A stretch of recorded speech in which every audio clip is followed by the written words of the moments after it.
किन्यू ने इतने विस्तार से चरण की आंखों में मुस्कान ला दी। ये स्किन केयर फॉर्मूले उसी ने बनाए थे, इसलिए स्वाभाविक रूप से वही इनके असर को सबसे अच्छी तरह जानता था। ठीक है यूजी, मैं तुम्हें फैक्ट्री वाले कामों से परेशान करूंगा। अगर और कुछ नहीं हुआ तो मैं पहले वापस चला जाऊंगा।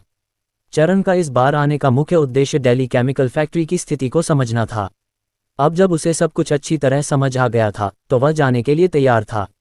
उसकी बातें सुनकर किन्यू ने थोड़ी लाचारी दिखाई, लेकिन फिर भी उसने विनम्रता से उसे बाहर जाने दिया। दिल्ली केमिकल फैक्ट्री से साइकिल चलाकर जाने के बाद चरण सबसे पहले शरत और विक्रम को ढूंढने गया और उन्हें स्किन केयर उत्पादों के 2 सेट दिए। ये रेन दिल्ली केमिकल फैक्ट्री द्वारा उत्पादित स्किन केयर उत्पादों के नमूने हैं। ये बहुत अच्छे काम करते हैं। डोंगजी, शियाओ, ये तुम दोनों को पहले इन्हें अपनी मौसियों के इस्तेमाल के लिए ले जाना चाहिए। शरत और विक्रम के चरण के साथ अच्छे संबंध थे, इसलिए जब चरण को अच्छी चीजें मिलती तो वह स्वाभाविक रूप से अपने अच्छे भाइयों को नहीं भूलता था। तियानगे की फैक्ट्री में बनी कोई भी चीज अच्छी ही होगी, इसलिए मैं उसे खुशी खुशी स्वीकार करूंगा। शरत ने मुस्कुराते हुए उसे स्वीकार किया और चरण से पूछा, उत्पादों की पहली खेप बाजार में कब आएगी? तियानगे, मेरे शुआंगशी डिपार्टमेंटल स्टोर को मत भूलना। मैं तुम्हारा सेल्स एजेंट बनने का इंतजार कर रहा हूँ। ये सुनते ही चरण के चेहरे पर मुस्कान आ गई। मुझे याद है, जल्द ही आ जाना चाहिए। जब स्किन केयर उत्पादों की पहली खेप तैयार हो जाएगी तो मैं तुम्हें बता दूंगा। ठीक है तियानगे, शुक्रिया। मेरी माँ को स्नो क्रीम वगैरह लगाना बहुत पसंद है, इसलिए उन्हें ये ज़रूर बहुत पसंद आएंगी। दोनों की बात खत्म होने के बाद विक्रम ने भी चरण का शुक्रिया अदा किया। हम भाइयों के बीच ऐसी औपचारिकताओं की कोई ज़रूरत नहीं है। चरण मुस्कुराया और विक्रम के कंधे पर थपथपाते हुए बोला, जियाओ, ये मैंने तुम्हें पहले भी कहते सुना था कि तुम्हारे परिवार की मशीनें और उपकरण अपेक्षाकृत पुराने हो चुके हैं और कई सटीक पुर्जे नहीं बनाए जा सकते। शहर में एक मशीनरी और उपकरण निर्माता के साथ मेरी साझेदारी है। जब उन्नत मशीन टूल्स और उपकरण तैयार हो जाएंगे तो तुम्हारा परिवार अपनी पुरानी मशीनों को उन्नत मशीनों से बदल सकेगा। विक्रम ये सुनकर बहुत प्रभावित हुआ। उसने यह उम्मीद नहीं की थी कि जिस बात की उसने चरण से शिकायत की थी वह उसे इतने समय तक याद रहेगी। तियानगे, सच में? क्या ये आधुनिक मशीन टूल्स और उपकरण इतने महंगे होंगे? और क्या इन्हें चलाना मुश्किल होगा? विक्रम बहुत उत्साहित था, लेकिन साथ ही उसे थोड़ी अनिश्चितता भी महसूस हो रही थी। उसे डर था कि उसका परिवार नई मशीनें नहीं खरीद पाएगा। आखिरकार शहर की फैक्ट्रियां अपनी मशीनें विदेश से आयात करती हैं और वे बहुत महंगी होती हैं। महंगी नहीं, संचालन के लिए विस्तृत निर्देश होंगे। जब वे इन्हें लगाने के लिए तुम्हारी फैक्ट्री में आएंगे तो वे तकनीकी मार्गदर्शन कर्मचारी भी लाएंगे और तुम उनसे सलाह ले सकते हो और सीख सकते हो। चरण ने अपने अच्छे भाई के लिए सब कुछ सोच रखा था। ये वाकई कमाल है। तियानगे, तुम सच में मेरे अच्छे तियानगे हो। विक्रम ने चरण को गले लगा लिया। उसका चेहरा भावनाओं से भरा हुआ था। चरण ने उसे भावुक पाया और जल्दी से उसे अपने हाथ से दूर धकेल दिया। ठीक है, जब भी समय मिले तुम दोनों इलेक्ट्रिकल उपकरण फैक्ट्री पर कड़ी नज़र रखना। मैं पहले जा रहा हूँ। ठीक है तियानगे, चिंता मत करो। शरत और विक्रम ने तुरंत जवाब दिया और चरण को जाते हुए देखा। चरण अपनी साइकिल पर वापस आया और स्वीट हार्ट टेलर शॉप के पास से गुजरते हुए रुक गया। दुकान के अंदर प्रिया सिलाई मशीन पर बैठी कपड़े सिल रही थी। दुकान खुलने के बाद से शुरुआत में परिचितों और पुराने ग्राहकों से रेफर के जरिए व्यापार होता था। क्योंकि प्रिया के कपड़ों के डिज़ाइन नए और फैशनेबल थे, ग्राहक दिल से संतुष्ट थे। उन्हें लग रहा था कि उन्हें अपने पैसे से ज़्यादा मिला है। रेफर के जरिए उसकी मदद करने में सभी खुश थे और अब टेलर शॉप का कारोबार भी अच्छा चल रहा था। चरण के अंदर आने के बाद उसने प्रिया को लगन से काम करते देखा और उसे गर्व और दुख दोनों हुआ। उसने प्रिया के काम का समर्थन किया, लेकिन अपनी पत्नी को इतनी मेहनत करते देखना भी बर्दाश्त नहीं कर सका। पत्नी, वह पास गया और धीरे से पुकारा, थोड़ा आराम करो, तुम आज दोपहर तक काम जारी रख सकती हो। प्रिया ने उसकी आवाज़ सुनी, अपना काम खत्म किया और मुस्कुराते हुए सिर हिलाया। ठीक है, अब वापस जाकर खाना बनाने का समय हो गया है। चरण ने उसके रुकने का इंतजार किया, फिर हाथ बढ़ाकर उसके कंधों पर हाथ रखा और धीरे से उन्हें सहलाया। पत्नी, तुमने बहुत मेहनत की है। बिल्कुल भी मुश्किल नहीं है। प्रिया ने सिर हिलाया। उसकी साफ आंखें चमक रही थीं। हर दिन अलग अलग ग्राहकों के लिए अलग अलग स्टाइल के कपड़े बनाना। पतिदेव, मुझे ये काम बहुत पसंद है, लेकिन तुम ज़्यादा देर तक नहीं बैठ सकती, ये तुम्हारी सेहत के लिए बुरा है। तियान, मुझसे वादा करो कि हर घंटे तुम उठोगी और आगे बढ़ने से पहले थोड़ी देर घूमोगी। मुझे पता है। पति, चिंता मत करो, मैं ध्यान रखूंगी। प्रिया जानती थी कि चरण उसका इंतजार कर रहा है और उसने आज्ञाकारी होकर उसकी बात मान ली। दुकान बंद करने के बाद चरण प्रिया को घर ले गया। घर वापस आकर चरण ने प्रिया को गुलाब का स्किन केयर सेट दिया। प्रिया भी अपने सामने खूबसूरती से पैक किए गए स्किन केयर सेट को देखकर थोड़ी हैरान हुई। पति, क्या दिल्ली केमिकल फैक्ट्री ने इन्हें इतनी जल्दी बना दिया? उत्पादों का पहला बैच अभी जारी नहीं हुआ है, ये नमूने हैं। चरण ने मुस्कुराते हुए समझाया, मैंने तुम्हारे लिए पहले जो स्किन केयर उत्पाद खरीदे थे उनका इस्तेमाल मत करो, इसका इस्तेमाल करो, असर और भी बेहतर होगा। हम प्रिया को स्वाभाविक रूप से चरण पर भरोसा था। उसने पैकेजिंग खोली और देखा कि डिब्बे के अंदर सभी स्किन केयर उत्पाद बहुत ही सुंदर कांच की बोतलों में थे। ये बोतलें बहुत खूबसूरत हैं, ये नाजुक और साफ दिखती हैं। इस स्किन केयर उत्पाद की कीमत इतनी कम तो नहीं होनी चाहिए, है ना? प्रिया ने हाथ बढ़ाकर बोतलों को छुआ, लेकिन उन्हें नीचे रख नहीं पाए। चरण ने असल में स्किन केयर उत्पाद की बोतलों को इतना खूबसूरत डिज़ाइन किया था। ये स्किन केयर उत्पाद मध्यम से उच्च श्रेणी के बाजार के लिए है, इसलिए इसकी कीमत ज़्यादा होगी, लेकिन यह बाजार में उपलब्ध सस्ते स्किन केयर उत्पादों से कई गुना बेहतर है। मुझे विश्वास है कि जो लोग इसका इस्तेमाल करेंगे वे हमारे लिए ज़्यादा ग्राहक लाएंगे। चरण ने उसे समझाया। ऐसे ज़माने में वह जो बना रहा था उसे उच्च श्रेणी का लग्जरी स्किन केयर माना जा सकता है। बेशक चरण भविष्य में कुछ किफ़ायती स्किन केयर उत्पाद भी लॉन्च करेगा, लेकिन यह एक एक कदम उठाना होगा। अगर ये थोड़ा महंगा भी है तो कोई बात नहीं, जब तक इसका असर अच्छा है मुझे विश्वास है कि बहुत से लोग इस पर पैसा खर्च करने को तैयार होंगे। प्रिया ने मुस्कुराते हुए कहा, आखिरकार ज़माना कोई भी हो, अमीर लोगों की कभी कमी नहीं होती। मम्मी, तुम थोड़ा आराम करो, मैं खाना बनाने जा रहा हूँ। चरण को उस पर तरस आ गया, इसलिए वह खुद दोपहर का खाना बनाने के लिए रसोई में जाने लगा। मैं तुम्हारी मदद करूंगी। प्रिया ने जल्दी से स्किन केयर उत्पाद रखे और चरण के पीछे रसोई में चली गई। दोपहर में खाना खाने के बाद दोनों ने थोड़ी देर आराम किया। जागने के बाद प्रिया ने स्वीट हार्ट टेलर शॉप पर काम करना जारी रखा। पहले साइकिल चलाकर पैसे निकालने बैंक गया। पैसे निकालने के बाद वह बायुकी के गुलाब के खेत की ओर चल पड़ा। बायुकी ने उसे आते देखा और बहुत गर्मजोशी से उसका स्वागत किया और उसे गुलाब की चाय पिलाई। चरण ने कप में गुलाब की चाय चखी और पाया कि उसका स्वाद, क्या कहूँ, थोड़ा सा अच्छा नहीं था। 2 घूंट पीने के बाद उसने चाय का कप नीचे रखा, अपना बैग खोला और अंदर से नकदी के कई मोटे मोटे बंडल निकाले, उन्हें मेज पर रख दिया। बायुकी, यह इस सीजन में तुम्हारे परिवार के गुलाबों का भुगतान है। मैं अभी तुमसे इसका हिसाब कर रहा हूँ। कुल 9,650 युआन हैं। कृपया राशि की पुष्टि करो। मेज पर नकदी का इतना ढेर देखकर बायुकी दंग रह गई। इतना सारा पैसा, उसने पहले कभी इतना पैसा नहीं देखा था। पहले जब बायुकी के माता पिता भुगतान लेने जाते थे तो उन्हें कई बार मिन्नतें करनी पड़ती थीं, कई बार साझेदारों के पास जाना पड़ता था और हर बार भुगतान कई महीनों तक टल जाता था। दूसरी ओर चरण ने भुगतान जल्दी से निपटा दिया और वह उसके पास भी सक्रिय रूप से आया। बायुकी ने मेज पर रखे पैसों के ढेर को देखा, उसकी आंखें कृतज्ञता से भर आईं। मजदूरों को कई महीनों से वेतन नहीं मिला था और अब चरण ने सचमुच उसकी एक ज़रूरी समस्या का समाधान करने में मदद की थी। शुक्रिया किंडेगे, उसने अपने दिल में उमड़ते उत्साह को दबाते हुए पहले चरण को धन्यवाद दिया और फिर पैसे गिनने लगी। 2 बार गिनने के बाद बायुकी का चेहरा उत्साह से भर गया। किंडेगे, पैसा सही है। शुक्रिया, मैं तुम्हें अभी भुगतान रसीद देती हूँ। ठीक है, चरण ने सिर हिलाया। बायुकी ने मेज पर रखे सारे बैंक नोट इकट्ठा किए, भुगतान रसीद लेने गई और उसे चरण को दे दिया। चरण ने उसे उठाया, रख दिया और मेज पर रखी गुलाब की चाय की ओर इशारा करते हुए कहा, क्या तुमने ये फूलों वाली चाय खुद बनाई है? हाँ, मैंने बनाई थी। पहले जब मेरे माता पिता जिंदा थे वे इसे बनाते थे। उनकी चाय अच्छी लगती थी, लेकिन मेरी तो बहुत खराब है। बायुकी ने अपने माता पिता का जिक्र करते हुए कहा, मेरे पास फूलों वाली चाय बनाने की एक विधि है। मैं इसे तुम्हारे लिए लिख दूंगी और जब तुम्हारे पास समय हो तुम इसे चरणों के अनुसार आजमा सकती हो। चरण ने अपने बैग से एक नोटबुक और एक फाउंटेन पेन निकाला और कागज पर गुलाब की चाय बनाने की विस्तृत विधि लिख दी। बायुकी उसे लिखते हुए देख रही थी, उसकी आंखें आश्चर्य से भरी हुई थीं। चरण को बहुत कुछ पता था। ठीक है, लीजिए। चरण ने पन्ना फाड़ा और गुलाब की चाय बनाने की विधि बायुकी को दे दी। एक बार जब तुम इसमें पारंगत हो जाओगी तो तुम बाद में गुलाब की चाय भी बनाकर बेच सकती हो। बायुकी ने पहले इस बारे में नहीं सोचा था, लेकिन अब चरण को ये कहते हुए सुनकर उसकी आंखें चमक उठीं। शुक्रिया किंडागे। चरण ने अपनी नोटबुक और फाउंटेन पेन रख दिए और बायुकी से कहा, बाय शियाओमी, गुलाब साल में सिर्फ 2 मौसमों में खिलते हैं। फसल के मौसम के अलावा तुम्हारी आमदनी का कोई और जरिया नहीं है। मुझे आश्चर्य है कि क्या तुमने कभी फूलों के खेत को बढ़ाने और कुछ और फूल लगाने के बारे में सोचा है। पैमाना बढ़ाना, दूसरे फूल लगाना। ये सुनकर बायुकी ने चरण की ओर स्थिर दृष्टि से देखा, एक पल सोचा और फिर चरण से सलाह मांगी, कृपया मुझे सिखाओ किंडागे। चरण एक अच्छा इंसान था, बाई यूकी उस पर भरोसा करती थी और वह अपने सामने आने वाले हर अवसर का लाभ उठाने को तैयार थी। बाई यूकी की महत्वाकांक्षा को देखते हुए चरण ने कहा, तुमने अपने माता पिता से फूलों के खेतों की देखभाल के बारे में भी बहुत कुछ सीखा है और फूलों की देखभाल का तुम्हें बहुत अनुभव है।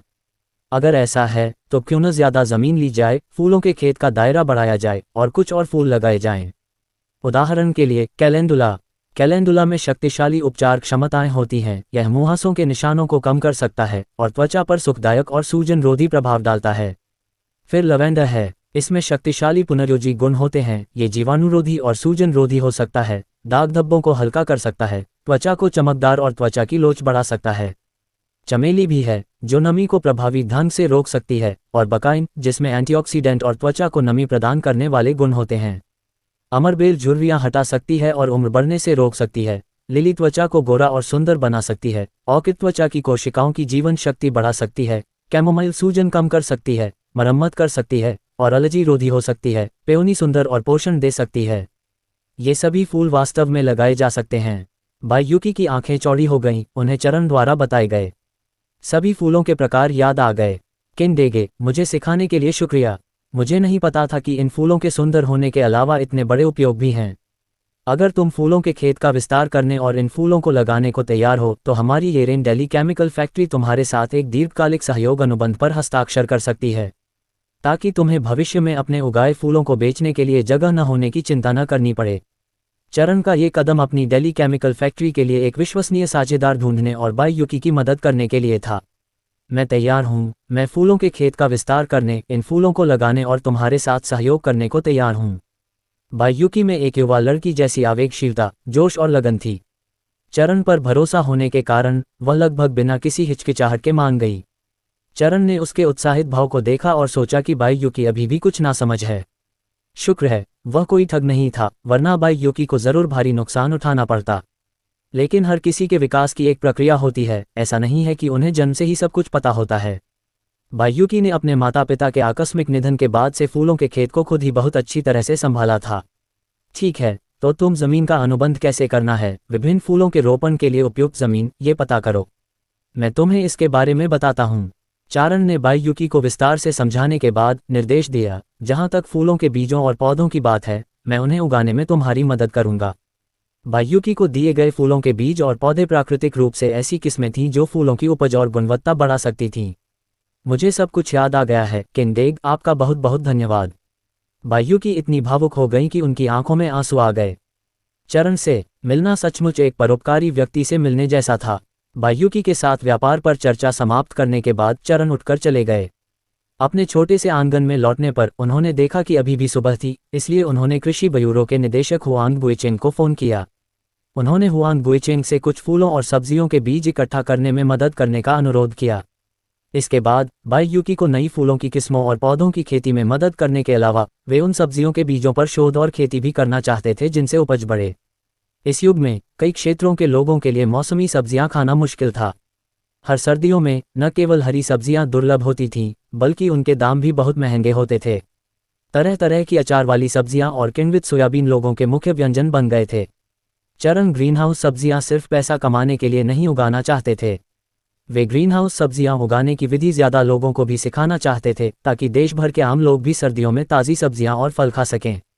ऊपर से मिले निर्देशों के तहत हुआंग बुएचेंग चरण के अनुरोधों के प्रति बेहद संवेदनशील थे। ये सुनकर कि चरण को विभिन्न फूलों और सब्जियों के बीज चाहिए, उन्होंने तुरंत हामी भर दी और जल्द से जल्द मामले को निपटाने का वादा किया। चरण के धन्यवाद कहने के बाद उन्होंने फोन रख दिया। वह कुछ देर सोचते रहे। कुछ उपन्यासों की नकल करने के लिए पांडुलिपि का कागज और कलम लेने ही वाले थे कि तभी फोन की घंटी बजी। चरण ने हाथ बढ़ाकर फोन उठाया। रिसीवर से ली लीकुन की आवाज आई। क्या ये चरण है? मैं हूँ, भाई ली। क्या आपको मेरी किसी चीज की जरूरत है? चरण ने अपनी भौहें थोड़ी ऊपर उठाईं, ये सोचकर कि ली लीकुन उन्हें इस समय क्यों बुला रहे हैं। मेरे पास आपके साथ साझा करने के लिए एक अच्छी खबर है। लीलीकुन जोर से हंसे, उनकी आवाज में जीत का भाव था। जब से हमारी फैक्ट्री ने घोषणा की है कि हम नई मशीन उपकरण बनाएंगे, कई निर्माता निरीक्षण के लिए आए हैं।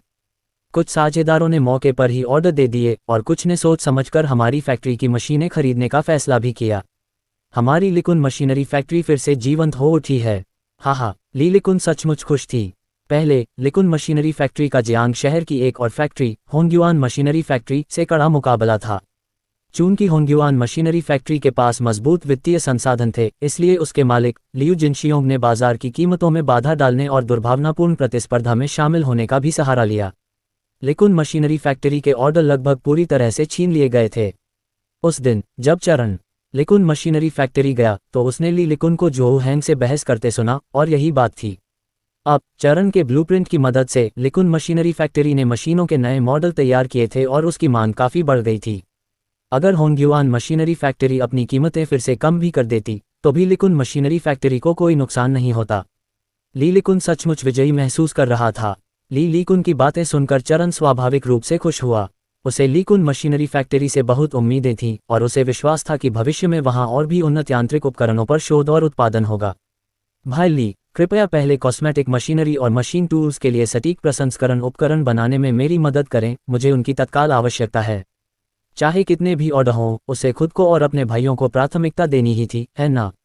चरण की इरेन डेली केमिकल फैक्ट्री को और भी उन्नत मशीनों की ज़रूरत थी और विक्रम की पारिवारिक फैक्ट्री को भी इसकी ज़रूरत थी।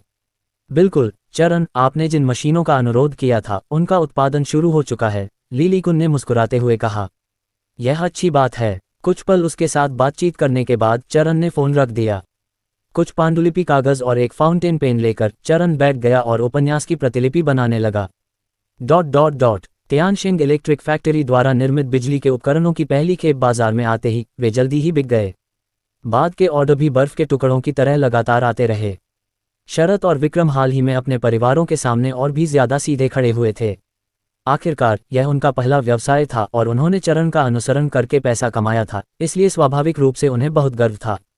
खासकर विक्रम के माता पिता, ये सुनकर कि चरण उन्हें और भी सटीक मशीनें दिलाने में मदद कर सकता है। विक्रम के पिता बेहद उत्साहित थे। अगर फैक्ट्री में और भी उन्नत और सटीक मशीनें जुड़ जाती तो इसका मतलब था कि वे ज़्यादा नाजुक पुर्जे और घटक बना सकते थे, ज़्यादा ऑर्डर ले सकते थे और ज़्यादा पैसा कमा सकते थे। इसलिए वह इसका बेसब्री से इंतज़ार कर रहे थे। इसके अलावा जो मदर, जब से उन्होंने चरण द्वारा दिए गए स्किनकेयर उत्पादों का इस्तेमाल शुरू किया है, उनकी त्वचा हाल ही में काफ़ी चिकनी, निखरी और गोरी हो गई है। हाल ही में जब वह बाहर गईं तो कई परिचित उनके पीछे पड़ गए और पूछने लगे कि वह किस तरह के सौंदर्य उत्पाद इस्तेमाल कर रही हैं। जो मदर के मन में भी चरण के उत्पादों का प्रचार करने का विचार आया, इसलिए उन्होंने रोज स्किनकेयर सेट का जोरदार प्रचार किया। नतीजतन रोज स्किनकेयर सेट के आधिकारिक तौर पर बाजार में आने से पहले ही कई लोग पूछताछ कर रहे थे कि वे ये स्किनकेयर उत्पाद कहां से खरीद सकते हैं। जब स्किनकेयर उत्पादों का पहला बैच लॉन्च किया गया तो जो मदर और जियांग की मदर द्वारा अपने छोटे से शकल में मेहनती प्रचार और शरत की प्रचार गतिविधियों के साथ उत्पादों का पहला बैच जल्दी ही बिक गया। हालांकि रोज स्किनकेयर सेट महंगा था। 5 बोतलों वाले पूरे सेट की कीमत केवल 88 युआन थी। 88 युआन एक साधारण व्यक्ति के 2 महीने के वेतन के बराबर था, जो उनके लिए बहुत महंगा था। हालांकि हुआंगान काउंटी छोटा था, फिर भी वहां कई धनी और संपन्न परिवार थे। उदाहरण के लिए कुछ फैक्ट्री मालिकों की पत्नियां, व्यवसाय और अधिकारियों की पत्नियां, ये लोग इसे खरीदने के लिए पैसे खर्च करने को तैयार थे। धनी लोगों ने पूरा सेट खरीद लिया, जबकि कम पैसे वाले लोगों ने केवल एक उत्पाद खरीदा। इसे खरीदने वाले सभी लोगों ने इसकी प्रशंसा की और कहा कि इसके प्रभाव उल्लेखनीय थे, जिससे हुआंगान काउंटी और उसके आसपास के क्षेत्रों में येरेन रोज स्किनकेयर उत्पादों की प्रतिष्ठा तेजी से फैल गई। उत्पादों की पहली खेप बिक जाने के बाद कई लोग अभी भी हर दिन पूछताछ करने आते थे। इतने सारे लोगों को उत्पादों की चाहत देखकर शरत उत्सुकता से चरण के पास गया, इस उम्मीद में कि वह पैमाने का विस्तार कर सके और अधिक मशीनरी और उत्पादन लाइनें जोड़ सके। ऐसे उत्पाद होना बहुत निराशाजनक था जो बेचने के लिए पर्याप्त नहीं थे, और ऐसा पैसा होना जो कमाया न जा सके। भाई तियान, आपकी येरेन डेली केमिकल फैक्ट्री की उत्पादकता नहीं बढ़ पा रही है। चरण को ढूंढते ही शरत ने शिकायत की, कई दिनों से स्टॉक खत्म है और कई लोग इसे खरीद नहीं पा रहे हैं, बेसब्री से इंतजार कर रहे हैं। चरण की बात सुनकर वह हंसे बिना नहीं रह सका। चिंता मत करो, डेली केमिकल फैक्ट्री ने कई मशीनें जोड़ी हैं। बस हमें स्किनकेयर उत्पादों के लिए कच्चा माल खरीदना है और हमें दूसरे निर्माताओं से पैकेजिंग की बोतलें और डिब्बे मंगवाने हैं। ये प्रक्रिया जटिल है और आप इसे जल्दी नहीं कर सकते, और कभी कभी थोड़ी बहुत भूख की मार्केटिंग भी काफ़ी अच्छी होती है। भाई तियान, तुम सही कह रहे हो। ये स्किनकेयर उत्पाद खास तौर पर असरदार है। इसे इस्तेमाल करने के बाद मेरी माँ काफ़ी जवान दिखने लगी हैं और उनकी आंखों के कोनों की झुर्रियाँ भी हल्की हो गई हैं। शरत का दिल धीरे धीरे शांत हुआ और उसने मुस्कुराते हुए कहा, जिन लोगों ने ये स्किनकेयर उत्पाद खरीदा है उन्हें इस्तेमाल करने के बाद इसकी प्रभावशीलता का पता चल जाएगा। मुझे लगता है कि वे आगे चलकर दूसरे स्किन केयर उत्पादों को छोड़कर लंबे समय तक हमारे उत्पाद ही खरीदते रहेंगे। तो चिंता मत करो, जो पैसा हमारी जेब में है वो देर सवेरा ही जाएगा। ये कहने के बाद चरण ने इलेक्ट्रिकल अप्लायंस फैक्ट्री की स्थिति के बारे में पूछताछ की। ये बहुत अच्छा चल रहा है, बहुत सारे ऑर्डर आ रहे हैं। आसपास के कई जिलों की कई सप्लाई और मार्केटिंग कोऑपरेटिव और डिपार्टमेंटल स्टोर ऑर्डर दे रहे हैं और वर्तमान ऑर्डर वर्ष के अंत तक लगभग बुक हो चुके हैं, शरद ने प्रसन्नता से कहा। सच में, अच्छे उत्पाद बिक्री की चिंता नहीं करते, अब दूसरे लोग सक्रिय रूप से सहयोग की तलाश में हैं। चाहे कितने भी ऑर्डर हों, गुणवत्ता की गारंटी होनी चाहिए। वैसे डोंग जी, मैंने आपसे मरम्मत कर्मचारियों के एक समूह को प्रशिक्षित करने के लिए कहा था। अब ये कैसा चल रहा है? वे मूल रूप से सभी प्रशिक्षित हैं, भाई तियान। आप इतने सारे मरम्मत कर्मचारियों को प्रशिक्षण क्यों दे रहे हैं? शरद काफी हैरान था। इन मरम्मत कर्मचारियों की संख्या थोड़ी ज्यादा थी और उनका वेतन भी बहुत ज्यादा था, सामान्य कर्मचारियों से 2 गुना। हमारे तियानशिंग इलेक्ट्रिक फैक्ट्री द्वारा उत्पादित विद्युत उपकरणों में बिक्री के बाद मरम्मत सेवा शामिल होनी चाहिए। अगर 6 महीने के भीतर कोई खराबी आती है जो मानवीय भूल से नहीं हुई है, तो हम उसे मुफ्त में बदल देंगे। अगर यह 1 साल के भीतर खराब हो जाती है तो हम मुफ्त मरम्मत सेवा प्रदान करेंगे। यह उत्पाद मैनुअल में विस्तार से बताया गया है। चरण ने शरद की ओर देखा। हमारे कारखाने में उत्पादित बिजली के उपकरण उत्कृष्ट गुणवत्ता के हैं और आसानी से खराब नहीं होते, लेकिन फिर भी हमें तैयार रहना होगा ताकि जब कोई उत्पाद खराब हो जाए तो हमें उसे ठीक करने के लिए किसी को ढूंढने में परेशानी न हो। डोंग जी, अगर हमारा तियानशिंग ब्रांड लंबे समय तक टिकना चाहता है तो हमें इसकी प्रतिष्ठा बनाए रखनी होगी और यह सुनिश्चित करना होगा कि ग्राहकों को कोई चिंता न हो। शरद ने सोच समझकर सिर हिलाया। भाई तियान, तुम वाकई दूरदर्शी हो। उसने सोचा कि सामान बेचकर पैसा कमाने से लेन देन पूरा हो जाता है, लेकिन चरण ने तो इससे भी आगे की सोची। अगर कोई उद्यम लोगों का दिल जीत सकता है तो निश्चित रूप से सभी अपना पूरा सहयोग देंगे। इसके अलावा मेरा सुझाव है कि हमारी बिजली के उपकरण बनाने वाली फैक्ट्री विभिन्न काउंटियों में अपने विशेष स्टॉक खोले, हुआंगान काउंटी से लेकर आसपास के कस्बों और गांवों तक विस्तार करें ताकि हमारे बिजली के उपकरण बेचने वाले स्टोर हर जगह फल फूल सकें।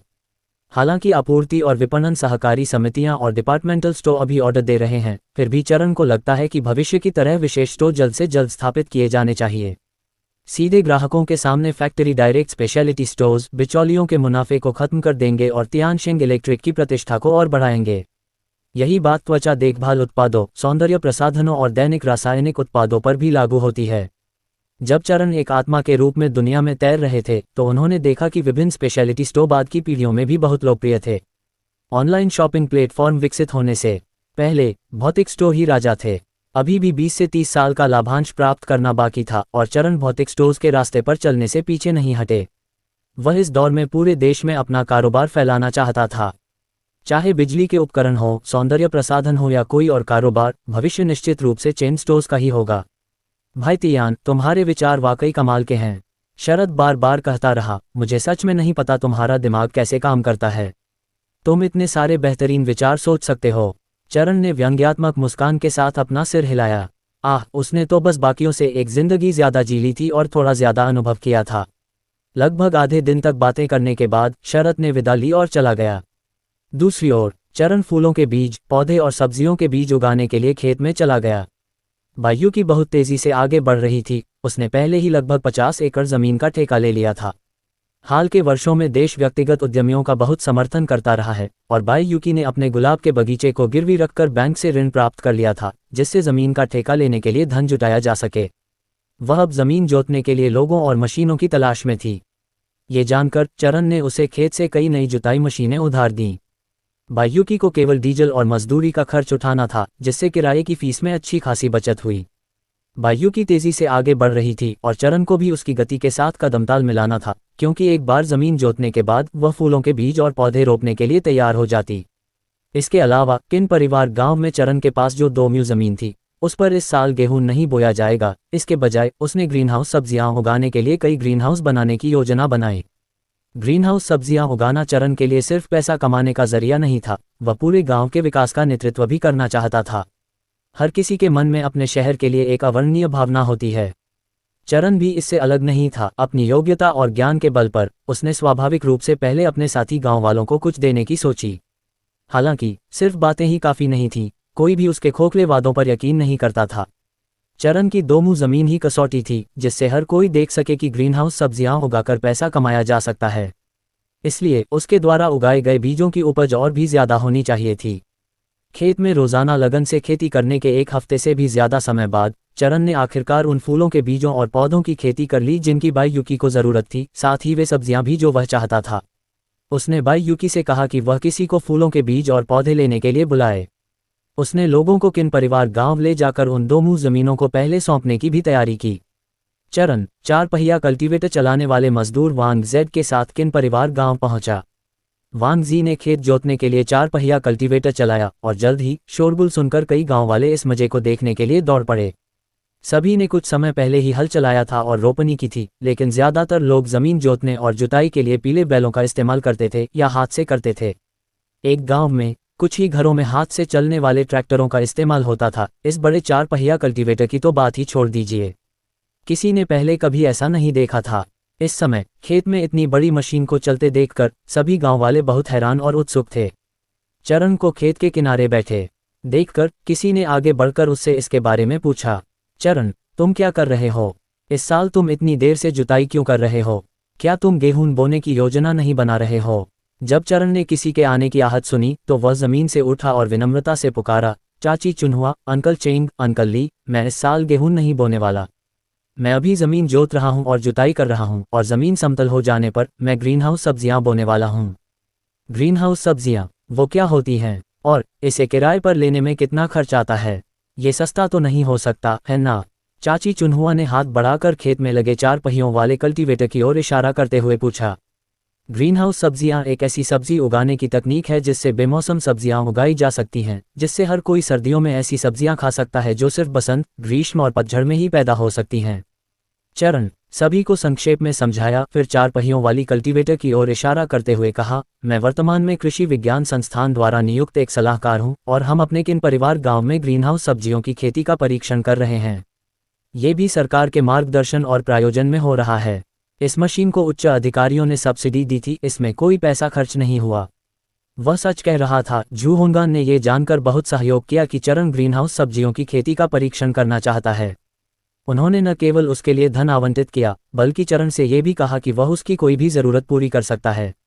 आह चरण, अब तुम एक सरकारी कर्मचारी हो, तुम वाकई काबिल हो। तो क्या ये ग्रीनहाउस सब्जियां पैसे कमा सकती हैं? क्या ये गेहूं, मूंगफली, सोयाबीन या शकरकंद उगाने से ज्यादा पैसे कमाएंगी? चरण, जब तुम भविष्य में सफल होगे तो क्या तुम हमें भी सिखा सकते हो? सभी ने उत्साह से बात की। चरण थोड़ा मुस्कुराया और जोर से सभी से बोला, सब लोग कृपया तब तक इंतजार करें जब तक मैं खेती का सफल परीक्षण न कर लूं। अगर यह संभव हुआ और इससे पैसे कमाए जा सकें तो मैं ये तकनीक सबको बताऊंगा। वाह वाह चरण, तो हम तुम्हारा इंतजार करेंगे। कई गांव वाले जल्दी से बोल पड़े।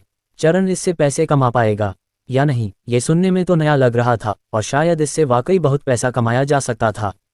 चरण के साथ अच्छे संबंध बनाने में कोई बुराई नहीं थी। सबका उत्साह देखकर चरण ने सही समय पर कहा, चाची, चाचा और भाई, मुझे ग्रीनहाउस बनाने में मदद चाहिए। जो भी व्यस्त नहीं है वह आकर मदद कर सकता है। मैं सबको 5 युआन प्रतिदिन दूंगा। 5 युआन यानी 10 दिन में 50 युआन। मैं साइन अप करना चाहता हूँ। चरण, मैं साइन अप करना चाहता हूँ। मैं भी, और मैं। जल्द ही चरण को लोगों के एक समूह ने घेर लिया जो सब बोल रहे थे। चरण ने 5-6 लोगों को चुना, उनके नाम लिखे और मुस्कुराते हुए कहा, जिनके नाम दर्ज हैं, कृपया मेरी व्यवस्था सुने। मुझे पतले बांस के डंडों का एक समूह चाहिए। कल से सभी लोग कृपया बांस के कुछ डंडे काटकर लाने में मेरी मदद करें। मुझे ग्रीनहाउस का मुख्य ढांचा बनाने के लिए इनकी ज़रूरत है। उन्होंने बांस के डंडों की ज़रूरी लंबाई और मोटाई सबको साफ साफ समझा दी। ठीक है, इसे हम पर छोड़ दो। कल सुबह सबसे पहले हम बांस काटने के लिए पहाड़ पर जाएंगे। सभी ने जल्दी से अपनी छाती थपथपाए और वादे किए। सबके साथ कुछ देर बातचीत करने के बाद वांग जी ने पूरी जमीन जोतकर हैरो लगा दिया था। ये 4 पहियों वाली हल की गति देखकर सबकी आंखों में ईर्ष्या झलक रही थी। 2 मऊ जमीन जोतने में पीले बैल को पूरा दिन लगता और हाथ से जोतने में 2-3 दिन लग जाते, जिससे मजदूर थक जाते। उनके सामने इस बड़े आदमी को देखो, 2 मऊ जमीन जोतने में सिर्फ 1 घंटे से थोड़ा ज्यादा समय लगा। चरण से बातचीत करने के बाद सब वहां से नहीं गए। वे बस देखते रहे कि कैसे 4 पहियों वाली जुताई मशीन पूरी जमीन को जोत रही है, जमीन को नर्म और समतल बना रही है। ये 4 पहियों वाली जुताई इतनी तेज और अच्छी है, बस हम इसे वहन नहीं कर सकते। एक ग्रामीण फुसफुसाए बिना नहीं रह सका। जमीन से फसल पहले ही कम है, हम ये खर्च नहीं उठा सकते। हम बस अपने क्षितिज का विस्तार कर सकते हैं। ग्रामीणों की चर्चा सुनकर चरण की निगाहें और भी दृढ़ हो गईं। वह कृषि मशीनरी विकसित करने और अनाज की पैदावार बढ़ाने के लिए कड़ी मेहनत करना चाहते थे। बाद की पीढ़ियों की तरह किसान हार्वेस्टर और जुताई करने वाले कल्टीवेटर खरीदने में सक्षम होंगे। खेती करने वालों के लिए कठिन श्रम को कुछ कम करने के लिए खरपतवारनाशकों और कीटनाशकों की तरह ये किसानों को कम निराई करने की अनुमति दे सकते हैं और उर्वरकों की तरह वे फसल की पैदावार बढ़ा सकते हैं। और कृषि मशीनरी व्यस्त खेती के मौसम के दौरान अनाज और फसलों को तेजी से और अधिक आसानी से काटने में सभी की मदद कर सकती है। चरण ग्रामीण इलाकों में रहता था और बचपन से ही उसने बहुत सारे कृषि कार्य किए थे। वह किसानों की कठिनाइयों को जानता था। दोमू जमीन की जुताई और हैरो करने के बाद चरण ने ग्रामीणों को अलविदा कहा, 4 पहिया ट्रैक्टर के किनारे बैठ गया और वांग जेड के साथ हुआंगान काउंटी लौट आया। शरद को उम्मीद नहीं थी कि चरण द्वारा इलेक्ट्रिकल उपकरण फैक्ट्री और डेली केमिकल फैक्ट्री शुरू करने के बाद अब वह किसी तरह की ग्रीनहाउस सब्जियां उगाएगा। हालांकि चूंकि यह चरण का मामला था, इसलिए उसने इसे गंभीरता से लिया।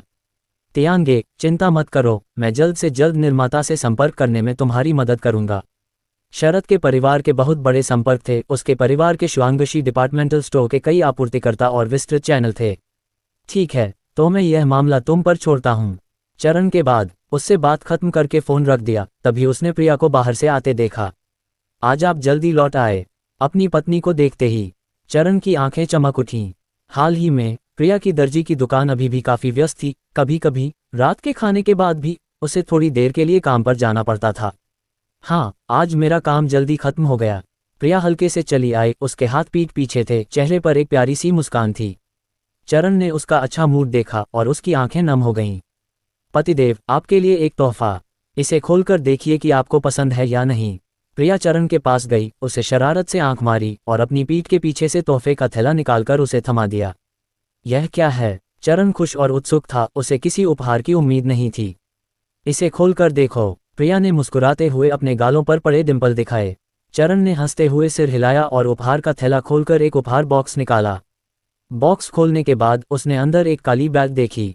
बेल्ट का बकल बहुत स्टाइलिश था और काले चमड़े की बेल्ट पर हल्की चमक थी। चरण ने हाथ बढ़ाकर उसे छुआ। वह चिकनी और मुलायम लगी, अच्छी गाय के चमड़े से बनी बेल्ट। उसका दिल मानो कैंडी खाकर मीठा हो गया हो। पत्नी, उपहार के लिए धन्यवाद, मुझे ये बहुत पसंद है। उसने बॉक्स में इस पर रखा और प्रिया की कमर को गले लगाने के लिए हाथ बढ़ाया। प्रिया उसकी बाहों में सिमट गई और उसकी कमर को अपनी बाहों में भर लिया।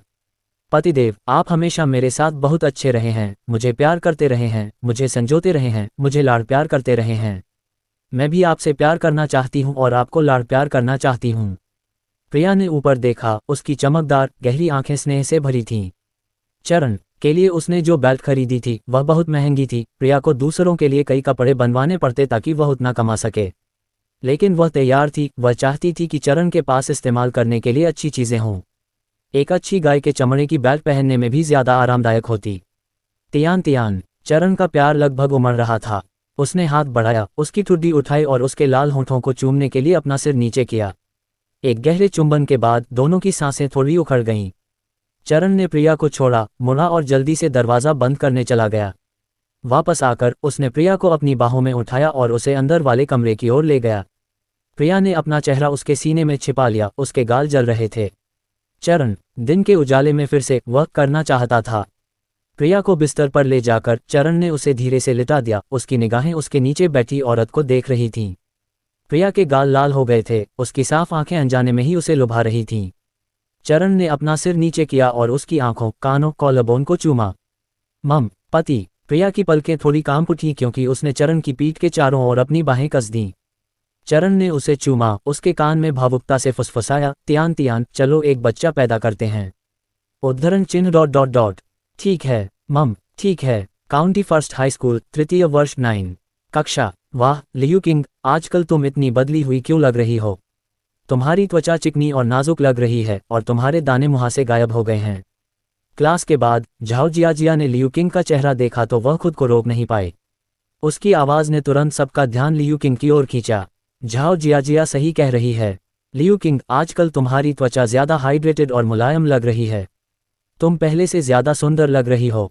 क्या ऐसा हो सकता है कि 18 साल की उम्र में लड़कियां खिल उठती हैं, उम्र के साथ और भी खूबसूरत होती जाती हैं? लियू किंग ने सबकी बातें सुनी और शर्माते हुए अपना चेहरा छुआ। उसकी त्वचा पहले थोड़ी रूखी और काली हुआ करती थी और सबसे बड़ी बात किशोरावस्था के कारण उसके चेहरे पर मुहासे निकल आते थे। अब सबकी तारीफ सुनकर उसने शर्माते हुए कहा, ये सब मेरी माँ द्वारा मेरे लिए लाए गए स्किन केयर उत्पादों की बदौलत है। मैं इन्हें रोज सुबह और रात लगाती हूँ और लगभग 2 हफ्ते इस्तेमाल करने के बाद ही असर दिखने लगता है। स्किन केयर उत्पाद? किस तरह के स्किन केयर उत्पाद? तुमने ये कहाँ से खरीदे? हमें भी बताओ। किंग। सभी लड़कियां जल्दी से लियू किंग के पास इकट्ठा हो गईं और उससे पूछने लगीं कि वह कौन से स्किन केयर उत्पाद इस्तेमाल करती है।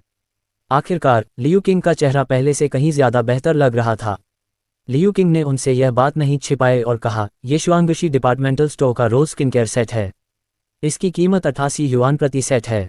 मेरी माँ ने सुना था कि यह असरदार है और उन्होंने मेरे लिए एक सेट खरीदने के लिए दांत पीस लिए। 88 युआन? क्या ये हमें लूटने की कोशिश है? यह इतना महंगा क्यों है? किसके स्किन केयर उत्पाद इतने महंगे बिकते हैं? हम जो वैनिशिंग क्रीम और फेस क्रीम खरीदते हैं वह सिर्फ कुछ पैसे या 1 युआन की होती है। बिखरे, इतनी कीमत हम नहीं चुका सकते। ये बहुत असरदार लग रहा है। मैं एक सेट खरीदना चाहती हूँ। मैं भी एक सेट खरीद कर आजमाना चाहती हूँ। मेरी त्वचा बहुत रूखी है और लोग इतनी कम उम्र में मेरी आंखों के आसपास महीन रेखाएं पड़ने का मजाक भी उड़ाते हैं। सहपाठियों की तरह तरह की राय थी। कुछ लोगों को लगा कि यह बहुत महंगा है, जबकि कुछ इसे खरीदने के लिए ललचा रहे थे। कक्षा की खिड़की के पास शू किंग्या अपनी सीट पर बैठी शरद के शुआंगशी डिपार्टमेंटल स्टोर से रोज स्किन केयर सेट खरीदे जाने की बात सुन रही थी। उसके हाव भाव धीरे धीरे बदल गए। किंग्या, क्या तुमने सुना लियू किंग ने अभी क्या कहा? झाओ जियाजिया शू किंग्या के पास गया। क्या तुम शरद को नहीं जानती, जो शुआंगशी डिपार्टमेंटल स्टोर के मालिक का बेटा है? तुम उससे जाकर पूछती हो कि क्या वह हमें कोई छूट दे सकता है? स्किन केयर उत्पादों के एक सेट के लिए 88 युआन, ये कीमत बहुत ज्यादा है। झाओ जियाजिया की बातें सुनकर शू किंग्या का चेहरा कुछ अप्रिय हो गया। उसने झाओ जियाजिया को घूरते हुए कहा, क्या तुम्हें पहले से पता नहीं था कि शरद और मेरा ब्रेकअप हो गया है और वह अब मुझे अनदेखा कर रहा है? पिछली बार वह झाओ जियाजिया को चीजें खरीदने के लिए शुआंगशी डिपार्टमेंटल स्टोर ले गई थी। बाद में वापस आते समय जब वे शरद के बारे में बात कर रहे थे, शरद, जो वहां पहुंच गया था, ने उनकी बातें सुन लीं। उस दिन के बाद से शरद ने जू किंग्या से नाता तोड़ लिया। बाद में जू किंग्या ने सुलह करने के लिए उसे ढूंढने की कोशिश की, लेकिन शरद ने उसे नजरअंदाज कर दिया। जू किंग्या के लिए यह बहुत शर्मनाक बात थी। वह सुंदर थी और उसकी कक्षा के अधिकांश लड़के उसे लाड़ प्यार करते थे। यहाँ तक कि शरद, हालांकि उसे लगता था कि हुआंगान काउंटी में उसके परिवार की स्थिति खराब नहीं है, फिर भी वह उसकी वांछित मानकों को पूरा नहीं करता था। वह एक अच्छे विश्वविद्यालय में दाखिला लेना चाहती थी और भविष्य में शहर के एक अमीर और शक्तिशाली परिवार में शादी करना चाहती थी। इसलिए हालांकि वह शरद को डेट कर रही थी, उसने उसे कभी दिल से नहीं लिया। तुम जाकर उसे मनाओ। मर्दों को मनाना जरूरी होता है किंग्या। मुझे लगता है कि शरद वाकई बहुत अच्छा है। देखो, तुम जो कुछ भी खाती और इस्तेमाल करती थी वह सब तुम्हें शरद ने दिया था। अब जब शरद तुम्हें नजरअंदाज कर रहा है तो तुम्हारे जीवन का स्तर गिर गया है। झाओ जियाजिया ने यह सब सिर्फ इसलिए कहा क्योंकि वह जू किंग्या के साथ रहना चाहती थी और कुछ फायदा उठाना चाहती थी। आखिरकार इससे पहले शरद के साथ जू किंग्या के रिश्ते की बदौलत झाओ जियाजिया को शुआंगशी डिपार्टमेंटल स्टोर से चीजें खरीदते समय कई बार छूट मिली थी। वह रोज स्किन केयर सेट खरीदना चाहती थी, लेकिन उसके पास ज्यादा पैसे नहीं थे और वह जू किंग्या के पीछे चलकर अच्छा सौदा पाने की उम्मीद कर रही थी। जू किंग्या ने उसकी बातें सुनकर झाओ जियाजिया को उलझन भरे भाव से देखा। वह एक नज़र में ही समझ गई कि झाओ जियाजिया क्या चाहती है, लेकिन वह शरद का दिल भी जीतना चाहती थी क्योंकि उसके परिवार की आर्थिक स्थिति अच्छी नहीं थी और कुछ समय से शरद के प्रायोजन के बिना वह न तो ठीक से खा पा रही थी, न ही अच्छे से कपड़े पहन पा रही थी और उसकी जिंदगी तंगी से गुजर रही थी। उसकी कक्षा के दूसरे लड़के शरद के परिवार जितने अमीर नहीं थे। वे उसे कोई कीमती चीज नहीं दे सकते थे। मुझे इस बारे में ठीक से सोचने दो, शू किंग्या ने उदास चेहरे के साथ कहा। ठीक है किंग्या, तुम्हें शरद का दिल जीतने की पूरी कोशिश करनी चाहिए। अगर तुम भविष्य में उससे शादी कर सको और शुआंगशी डिपार्टमेंटल स्टोर की बॉस बन सको तो तुम्हें क्या नहीं चाहिए। झाओ जियाजिया ने उसे कुछ बार प्रोत्साहित किया और ये देखकर कि शू किंग्या ने उसकी बात अनसुनी कर दी, वह असहज होकर वहां से चली गई। शू किंग्या अपनी सीट पर सिर झुकाए बहुत देर तक विचारों में खोई रही। स्कूल के बाद उसने अपनी किताबें समेटी, अपना बैग पहनाया और स्कूल छोड़ दिया। शुआंगशी डिपार्टमेंटल स्टोर पहुंचकर शू किंग्या मुख्य द्वार पर खड़ी होकर अपने सामने 3 मंजिला डिपार्टमेंटल स्टोर की इमारत को निहार रही थी। उसके मन में महत्वाकांक्षा की लहर दौड़ गई। वह शरद जैसे नवधनाढ्य परिवार में कतई नहीं रहना चाहती थी, वह किसी प्रतिष्ठित और धनी परिवार में शादी करना चाहती थी। लेकिन फिलहाल वह हमेशा उसका इस्तेमाल कर सकती थी। शाम के 6 बजे शरद शुआंशी डिपार्टमेंटल स्टोर से बाहर निकला। अपनी मोटरसाइकिल पर सवार होकर शरद जल्दी से घर की ओर चल पड़ा। वह अपनी मोटरसाइकिल पर ज्यादा दूर नहीं गया था। जब उसने आगे चौराहे पर एक आकृति खड़ी देखी तो वह चौंक गया। वह शुकिंग्या थी। वह दुबली पतली, शांत और सुंदर लग रही थी, लेकिन शरद जानता था कि ये सब उसके भ्रम थे, उसके सारे भेष। शरद बिना रुके अपनी मोटरसाइकिल शुकिंग्या के पास से गुजर गया, उसे छूता हुआ और एक समान गति बनाए रखते हुए।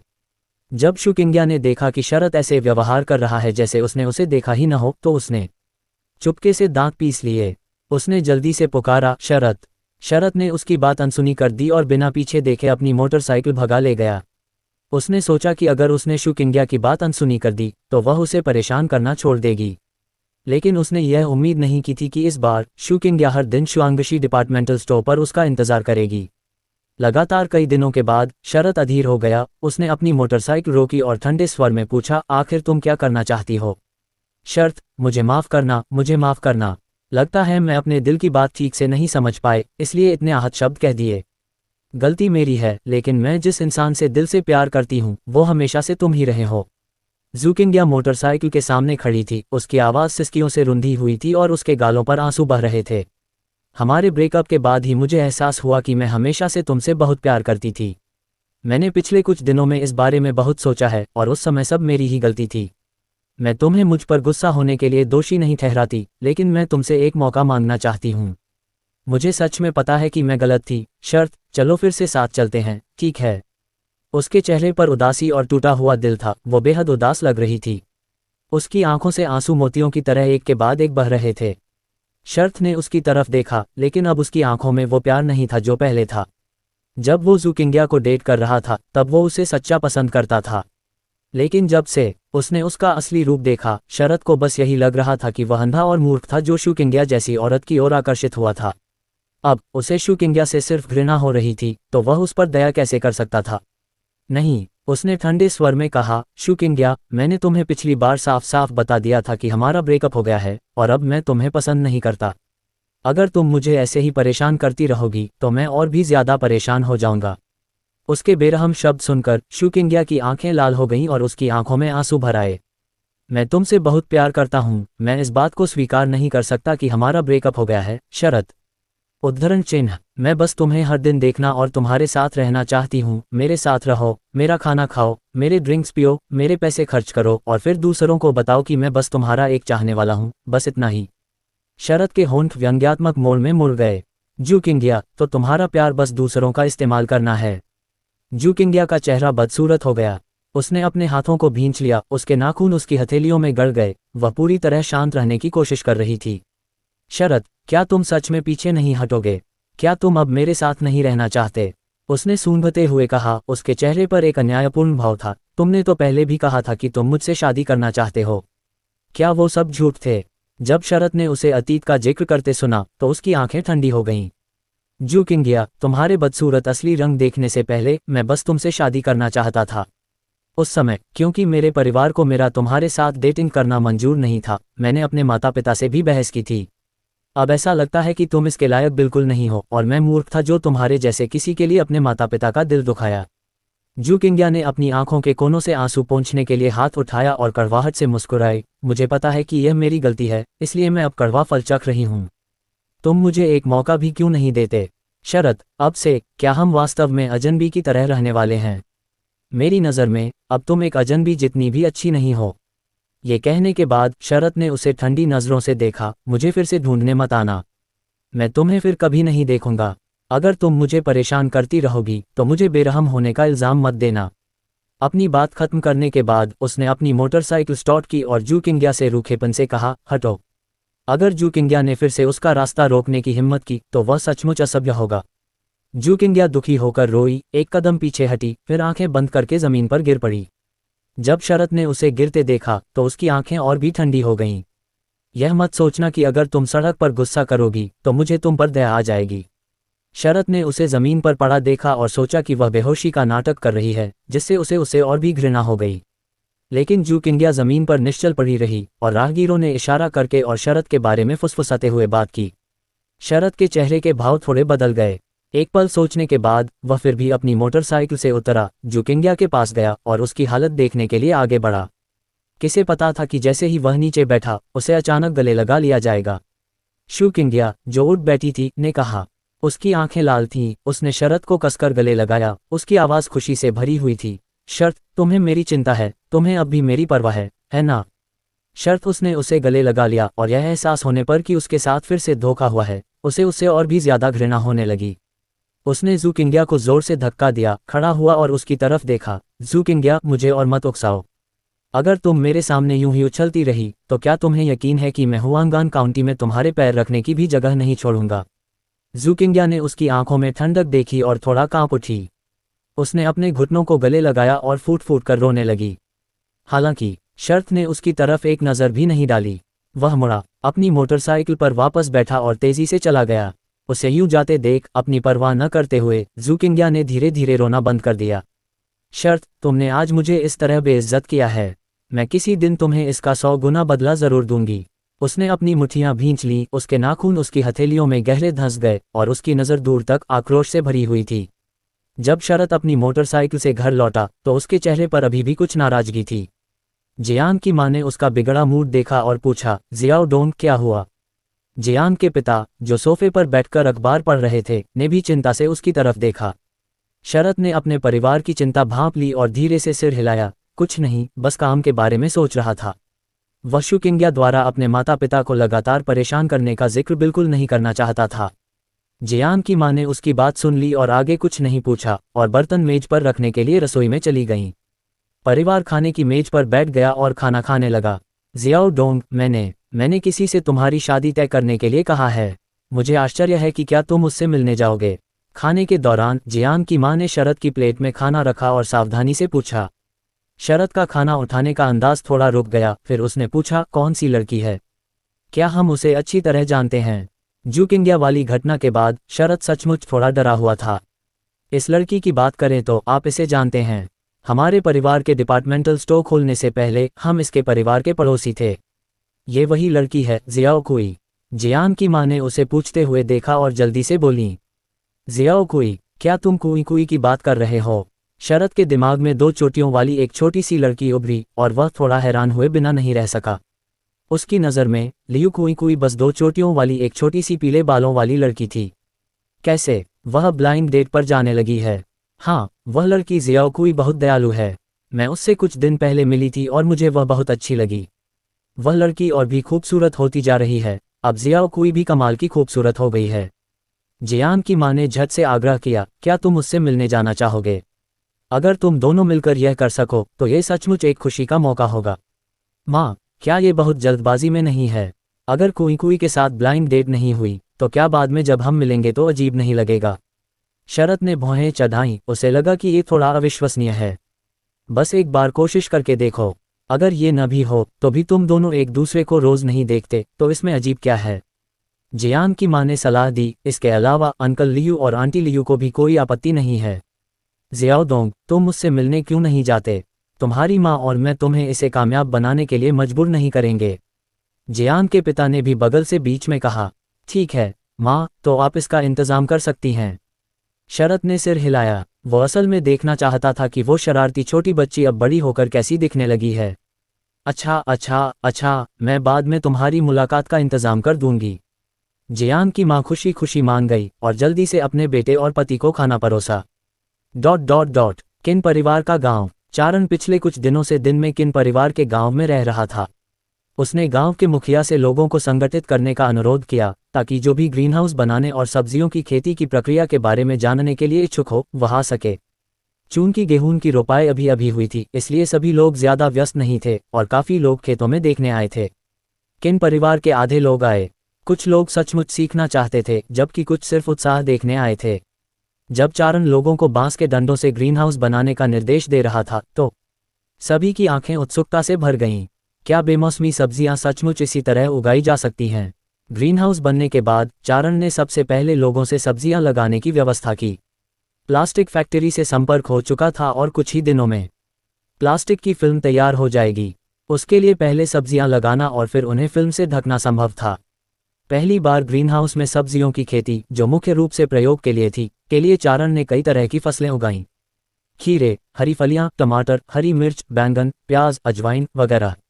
इस जमाने में आम लोगों के लिए सर्दियों में ये सब्जियां खाना मुश्किल था। जब गांव वालों को पता चला कि चरण किस तरह की सब्जियां उगा रहा है, तो वे हैरान रह गए। सबको लगा कि चरण का सारा पैसा डूब जाएगा, लेकिन उनकी सोच के बावजूद चरण ने सभी जरूरी सब्जियों के बीज और पौधे रोप दिए। कुछ दिनों बाद प्लास्टिक फैक्ट्री से बनी प्लास्टिक की फिल्म पहुंच गई और चरण ने निर्मित ग्रीनहाउस संरचना को ढकने के लिए लोगों की व्यवस्था की। क्योंकि वह काउंटी शहर में रहता था और यहाँ की स्थिति की देखभाल नहीं कर सकता था, चरण ने ग्रीनहाउस सब्जियों की देखभाल करने में मदद करने के लिए किन फैमिली विलेज में किसी को ढूंढ लिया। ये व्यक्ति किंदाजी था, जो पहले चरण के लिए काम करता था। जब से किंदाजी ने कुछ बार चरण के साथ सहयोग किया और पैसा कमाया, वह पहले जैसा आलसी नहीं रहा। पिछली बार मानव तस्करी के अड्डे की उनकी सराहनीय रिपोर्टिंग के लिए उन्हें पुलिस स्टेशन द्वारा भी सराहा गया था। उस घटना के बाद किंदाजी ने महसूस किया कि वह एक नायक था और उसने अपनी पिछली सभी छोटी मोटी चोरी की आदतों को सुधार लिया। अब ये सुनकर कि चरण उसे ग्रीनहाउस सब्जियों की रखवाली के लिए काम पर रख रहा है, किंदाजी अपने दिल की गहराई से चरण का आभारी था। उसने अपनी छाती थपथपाई और चरण को आश्वासन दिया, तियान जी, चिंता मत करो, सब्जी ग्रीनहाउस मुझे छोड़ दो, मैं निश्चित रूप से जिम्मेदार होगा। चरण ने सिर हिलाया और गहरी आवाज में कहा, दाजी, तुम्हारे माता पिता जल्दी चल बसे और बचपन से तुम्हें सिखाने वाला कोई नहीं था, जिससे तुम भटक गए। कुछ समय के लिए रास्ता भटक जाना ठीक है, लेकिन अभी सही रास्ते पर आने में देर नहीं हुई है। अगर तुम मेरा अनुसरण करो और अच्छे से काम करो, तो मैं तुम्हारे साथ कोई गलत व्यवहार नहीं करूंगा। जब किंदाजी ने चरण की बातें सुनी, तो उसकी आंखें थोड़ी भर आईं। उसने जल्दी से जोर से सिर हिलाया, मुझे याद है तियान जी, इन ग्रीनहाउस सब्जियों की देखभाल कैसे करनी चाहिए। मुझे सिखाओ। ठीक है, मैं तुम्हें बताता हूँ। चरण ने फिर किंदाजी को समझाया कि ग्रीनहाउस सब्जियों की देखभाल कैसे करें, उन्हें कैसे खाद और पानी दें। सुनने के बाद किंदाजी ने बार बार सिर हिलाया, ठीक है तियान जी, चिंता मत करो, मैं इन सब्जियों की अच्छी देखभाल करूंगा। उसे एहसास हुआ कि जब से चरण ने किन परिवार छोड़ा है, वह दिन ब दिन मजबूत होता गया है। अगर वह चरण का अनुसरण करता तो अंततः वह खुद कुछ बना लेता। व्यवस्थाएं करने के बाद चरण किन परिवार गांव से चला गया। इस दौरान वह ग्रीनहाउस में सब्जियों की खेती में व्यस्त था और अब जब ये काम निपट गया था तो उसे दूसरे काम निपटाने थे। घर लौटते ही चरण ने टेलीफोन की घंटी सुनी। उसने फोन उठाया और दूसरी तरफ से डू झेंगपेंग की आवाज सुनी, चरण, तुमने आखिरकार फोन उठा ही लिया। उसने चरण को 2-3 बार फोन किया, लेकिन किसी ने जवाब नहीं दिया। चरण उसकी आवाज में तत्परता सुनी और जल्दी से पूछा, पेंग शू, क्या आपके पास मेरे लिए कुछ जरूरी काम है? ये कुछ और नहीं बल्कि यह चाहता हूं कि आप मेरे लिए फिर से कुछ नए गाने लिखें। जब से वह पिछला एल्बम हिट हुआ है, कंपनी ने बहुत पैसा कमाया है। लेकिन हाल ही में हमारे पुराने प्रतिद्वंद्वी किंगटियन फिल्म और ऑडियो ने किसी तरह संगीतकारों और गीतकारों का एक समूह खोज निकाला। उनके कई नए गाने काफ़ी अच्छे हैं और बाजार में एक क्रेज पैदा कर दिया है, हमारे बाजार पर कब्जा कर लिया है।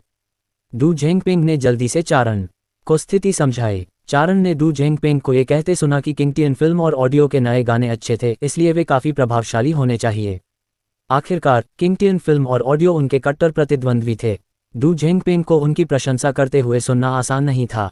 किंगटियन फिल्म और ऑडियो के प्रभारी व्यक्ति जोंग चुचू ने एक बार चारण को लुभाने की कोशिश की थी। संभवतः नए नियुक्त किए गए रचनाकार अत्यधिक कुशल हैं और उनके लिखे गीत बाजार में हलचल मचा सकते हैं। यही वजह है कि वे Great Wall film and audio को प्रभावित कर रहे हैं। इस बार उन्हें किंगटियन फिल्म एंड ऑडियो को टक्कर देने के लिए कुछ अच्छे गीत बनाने थे। ये सोचकर चारण ने डू झेंगपेंग से कहा, पेंग शू, चिंता मत करो, मैं इन दिनों कुछ नए गीत लिखकर भेज दूंगा। फिर तुम एक और नया एल्बम रिलीज कर सकते हो। बहुत बढ़िया। डू झेंगपेंग ये सुनकर बहुत खुश हुए। चारण हमेशा उनकी समस्याओं का समाधान करने में उनकी मदद करते थे। एल्बम रिलीज होने के बाद खूब बिका। वित्त विभाग द्वारा खातों का मिलान करने के बाद वे इस अवधि का लाभांश तुम्हें दे देंगे। चारण ये सुनकर स्वाभाविक रूप से खुश हुए कि अब और आय होगी। डू झेंगपेंग से कुछ देर बात करने के बाद उन्होंने फ़ोन रख दिया। कुछ देर सोचने के बाद चारण ने कागज़ और कलम निकाली और नए गीत लिखने शुरू कर दिए। इस एल्बम के लिए उन्होंने केवल प्राचीन शैली के गीतों का उपयोग करने की योजना बनाई थी। कुर्सी पर बैठे बैठे चरण ने लगभग 2 घंटे 12 प्राचीन शैली के गीतों के सभी स्कोर और बोल कॉपी करने में बिताए। कॉपी करने के बाद उसने ध्यान से उनकी जांच की, कोई गलती या चूक नहीं पाए, और फिर स्कोर और बोल लेकर अपनी साइकिल पर सवार होकर डाकघर की ओर चल पड़ा। 12 गाने डाक से भेजने के बाद चरण अपनी साइकिल पर डाकघर से निकल पड़ा। वह सब्जी मंडी गया और कुछ सब्जियां खरीदी, समय देखा और फिर प्रिया को काम से लेने के लिए स्वीटहार्ट टेलर शॉप गया। स्वीटहार्ट टेलर शॉप के प्रवेश द्वार पर पहुंचकर चरण ने अपनी साइकिल पूरी तरह से रोकी भी नहीं थी कि उसने अंदर से झगड़े की आवाज़ सुनी। उसने जल्दी से ऊपर देखा और किरण को दर्जी की दुकान के अंदर खड़ा देखा, जो प्रिया से किसी बात पर बहस कर रहा था। चरण ने देखा कि वह प्रिया को धमका रहा था। वह इसे कैसे बर्दाश्त कर सकता था। उसने अपना चेहरा काला कर लिया, तेजी से दर्जी की दुकान में घुस गया, किरण के पास गया और उसका कॉलर पकड़ लिया। किरण, तुम यहाँ क्या कर रही हो? किरण ने उम्मीद नहीं की थी कि चरण अचानक अंदर भागेगा। वह चौंक गया। अब चरण ने उसका कॉलर पकड़ लिया और दूसरे पक्ष से निकल रही क्रूरता को महसूस किया। वह मदद नहीं कर सका लेकिन थोड़ा डर गया। मैं अपनी बहन से कुछ पैसे मांगने आया था। चरण ने किरण को कॉलर से पकड़ रखा था और प्रिया के प्रति उसका सारा अहंकार एक पल में खत्म हो गया। उसने चरण को एक चापलूसी भरी मुस्कान के साथ अभिवादन किया। जीजाजी, गलतफहमी मत पालिए। चरण ने प्रिया की तरफ देखा और ये देखकर कि उसका चेहरा बस थोड़ा ठंडा था और उसे कोई तंग नहीं किया गया था, उसने अपना गुस्सा काबू में किया। उसने किरण को छोड़ दिया और उसका चेहरा काला पड़ गया। किरण, तुम यहाँ क्या कर रही हो? उसकी बातें सुनकर किरण ने चुपके से प्रिया के चेहरे पर नजर डाली और जल्दी से जवाब दिया। जीजाजी, मेरी नौकरी चली गई और अब मेरे पास खाने के लिए पैसे नहीं हैं। मैं आपसे और अपनी बहन से कुछ खर्चा लेना चाहती हूँ। आपकी नौकरी क्यों चली गई? चरण जानता था कि किरण की नौकरी मल्लेश और संगीता ने प्रिया के दहेज के पैसों से खरीदी थी। कितने महीने हो गए थे और उसे पहले ही नौकरी से निकाल दिया गया था। जीजाजी, आपको पता नहीं, फैक्ट्री के पुराने कर्मचारी बहुत दबंग हैं, हमेशा नए कर्मचारियों को धमकाते रहते हैं। और टीम लीडर पक्षपाती है, वो हमेशा मेरा शोषण करता है और अगर मेरे काम में जरा सी भी गड़बड़ी होती है तो वो मुझे कोसता है और जुर्माना लगाता है। किरण के चेहरे पर शिकायत के भाव थे। मैं अब और बर्दाश्त नहीं कर सकती, इसलिए मेरी उनसे बहुत बहस हुई और मुझे नौकरी से निकाल दिया गया। चरण और प्रिया उसकी बातें सुन रहे थे लेकिन उनके चेहरे पर कोई असर नहीं पड़ा। किरण के शब्दों से अंदर बाहर साफ जाहिर था कि गलती उसकी नहीं बल्कि सबकी है। तुम्हें साफ पता है कि ये नौकरी आसानी से नहीं मिली, इसे बहुत बड़ी रकम से खरीदा गया था। तुमने अभी तक नौकरी खरीदने में खर्च किए पैसे भी नहीं निकाले हैं और तुम्हें नौकरी से निकाल दिया गया है। किरण, क्या तुम कोई भी काम करने से पहले दिमाग का इस्तेमाल नहीं करती? प्रिया ठंडी आंखों से बोली। या तुम्हें लगता है कि पहले की तरह अब भी तुम्हारे माता पिता पर भरोसा करना होगा और तुम्हारे पीछे की गंदगी साफ करने वाले लोग होंगे? प्रिया अच्छी तरह जानती थी कि किरण किस तरह का इंसान है। मल्लेश और संगीता ने उसे बिगाड़ दिया था। बचपन से ही उसने कभी कोई गंदा या थकाऊ काम नहीं किया था। घर में खाने पीने की कोई भी अच्छी चीज़ हमेशा किरण के लिए ही होती थी। ज़रूरत से ज़्यादा भोग विलास की वजह से किरण आलसी और निष्क्रिय स्वभाव का हो गया था। अब जबकि मल्लेश और संगीता जेल में थे, किरण अभी भी उसकी बुरी आदतें नहीं बदली थीं। वह प्रिया से चिपका रहना चाहता था और अपनी हर ज़रूरत के लिए प्रिया और चरण को जिम्मेदार बनाना चाहता था। अगर बचपन में प्रिया के प्रति उसका रवैया इतना बुरा न होता, अगर उसने प्रिया के साथ नौकरानी जैसा व्यवहार न किया होता, उसे नीचा न दिखाया होता और अपमानित न किया होता, अगर वह इतना निकम्मा न होता, तो शायद प्रिया को डू परिवार की पालन पोषण की कृपा याद आती और वह किरण की मदद करती। लेकिन अब प्रिया बस उससे एक स्पष्ट रेखा खींचना चाहती थी। किरण का चेहरा पीला पड़ गया। दरअसल पिछली बार प्रिया से हुई बहस के बाद से ही उसने प्रिया से अलग होने और आगे कोई संपर्क न रखने का मन बना लिया था। लेकिन फैक्ट्री से निकाले जाने के बाद उसके पास आय का कोई स्रोत नहीं था और वह अपने दिन गांव में भटकते हुए बिताता था।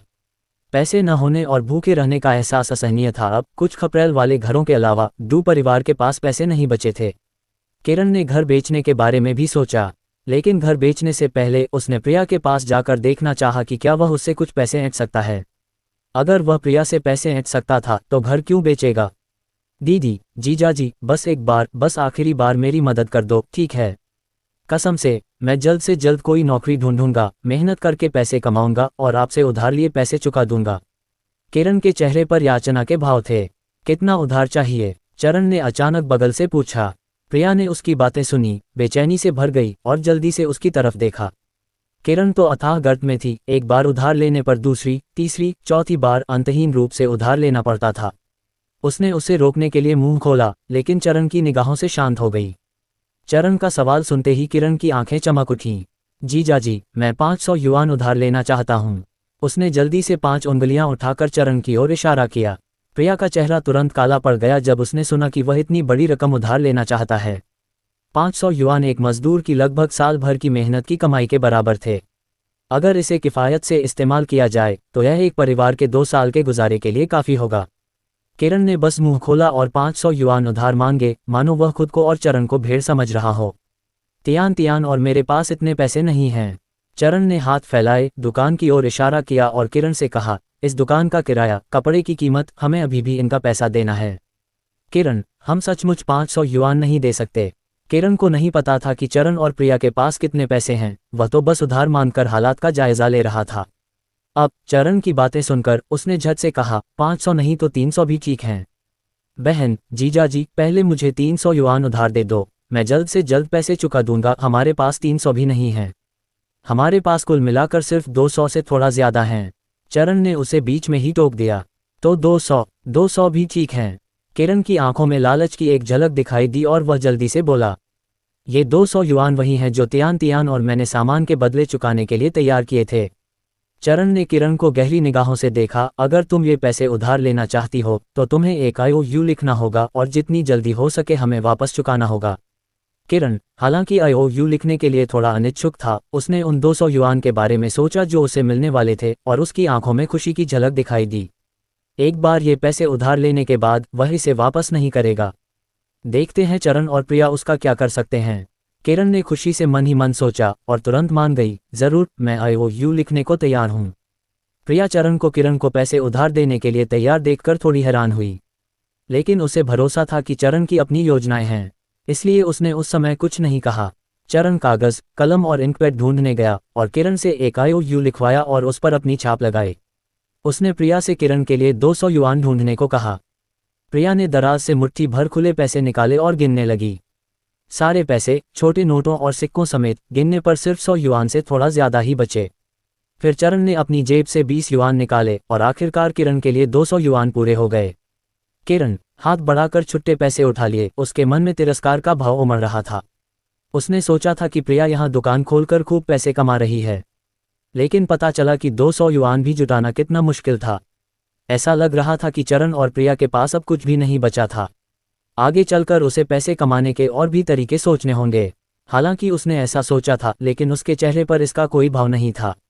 शुक्रिया दीदी, जीजाजी, बहुत बहुत शुक्रिया। उसने कृतज्ञता का दिखावा किया और चरण और प्रिया को धन्यवाद दिया। प्रिया ने उसकी बात अनसुनी कर दी, उसे किरण के प्रति बस घृणा का भाव था।